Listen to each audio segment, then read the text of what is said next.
Hi, welcome to yet another episode on free fall. Have you understood or have you ever wondered what a free fall actually means? So, by free fall, we mean that an object is moving under the influence of gravity, but for all practical purposes, we assume the air resistance to be negligible.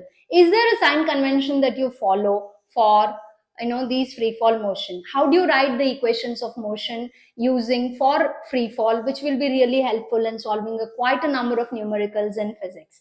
Yes, so there is a convention that you follow. Now, before we write down or understand the convention, let me tell you, you assume that an object is under free fall if the height through which it is falling down is very much negligible compared to the radius of the earth.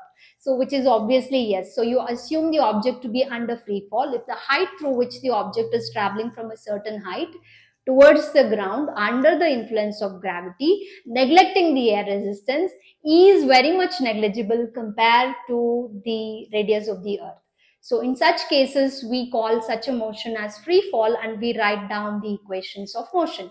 How do you write it down? So we know the equations of motion are given by V is equal to V naught plus AT, and then you have V square is equal to V naught square plus 2a into y minus y naught or x minus x naught. Since it is a vertical motion, I am replacing x by y minus y naught because the vertical axis is always taken to be the y axis. The other equation that you have is y is equal to, or y minus y naught also, or just plainly y is equal to v naught into t plus half at square. So what is that is going to change here? It is the acceleration quantity that is going to change in all the equations of motion. So we assume we call this as the origin. So this will be your positive y-axis and this will be your negative y-axis, right? So this is your positive x-axis, this will be your negative x-axis. So any object, if it is moving upward,